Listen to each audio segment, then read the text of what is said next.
मुख्यमंत्री हेमंत सोरेन को ईडी ने गिरफ्तार कर लिया है। लोकसभा चुनाव के ऐन वक्त पहले हुई इस गिरफ्तारी को आम चुनाव से जोड़कर देखा जा रहा है।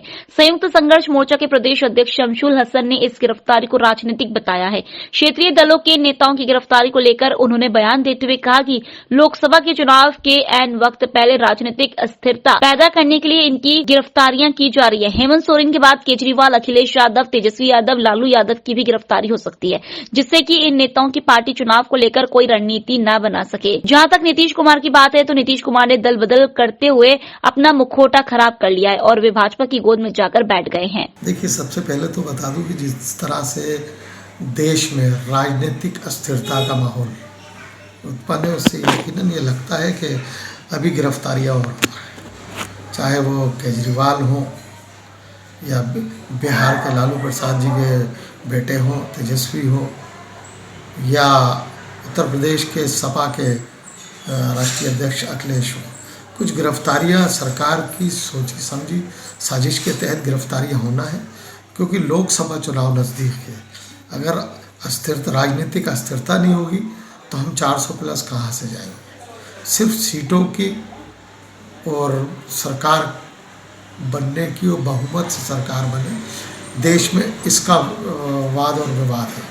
बाकी मुझे नहीं लगता कि ईडी, आईडी, सीबीआई ये सब सिर्फ ये एक तोता है जिनका इस्तेमाल जिस तरह से किया जा रहा है, यकीनन देश को गलत दिशाओं में जा रहा है देश, और ये तोते का काम कर रहा है। जिस पर्ची को एक पुजारी डाल देता है और तोता वो पर्ची उठा लेता है, उस पर्ची पे जो नाम होता है उसके आसपास पूरी सियासत लगा दी जाती है।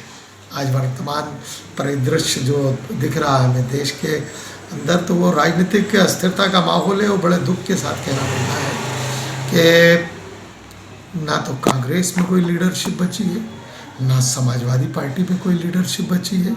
वो एक तुड़बुल कांग्रेस में एक लीडरशिप थी, तो वो दीदी एक उनका एक महदूद दायरा, जिसे हम ये कह सकते हैं कि वो बंगाल से बाहर नहीं जाना चाहते। नीतीश बाबू देश की सियासत का एक चेहरा था, लेकिन उस चेहरे को उनने मुखौटा बदल बदल के अपनी छवि को, पार्टी की छवि को उनने भी अपनी धूमिल कर लिया है। जिस तरह से हालात बने हैं, यकीनन ये लगता है कि देश में एक पार्टी की जो हुकूमत थी वो आगे भी बरकरार रहेगी, क्योंकि यहाँ पर पीडीए, एनडीए, इंडिया, ये जितने भी दल बन रहे हैं, तो यकीनन इसमें जिस तरह से तोड़फोड़ भी हो रही है, जिस तरह से दलितों को, इस तरह अल्पसंख्यक समाज को और छोटे छोटे जो सामाजिक संगठन है उनको जिस तरह से तोड़ मरोड़ कर झोलियों में डाला जा रहा है, राजनीतिक झोले जो लेकर भारतीय जनता पार्टी के लोग चल रहे हैं, यकीनन उससे ये लगता है कि चुनाव नज़दीक है लोकसभा का, और इसमें कोई शक नहीं है कि भारतीय जनता पार्टी बहुमत से सरकार बनाएगी। और चुनाव से पहले जितने गिरफ्तारियां होना है और गिरफ्तार हो गए हैं, यकीनन चुनाव से कुछ समय पहले, क्योंकि ये चुनाव राजनीतिक पार्टियों के मुखिया हैं, चुनाव से पहले उनको कैद से आज़ाद कर दिया जाएगा। उस वक्त आज़ाद किया जाएगा जिस वक्त ये किसी काम के नहीं रह जाए।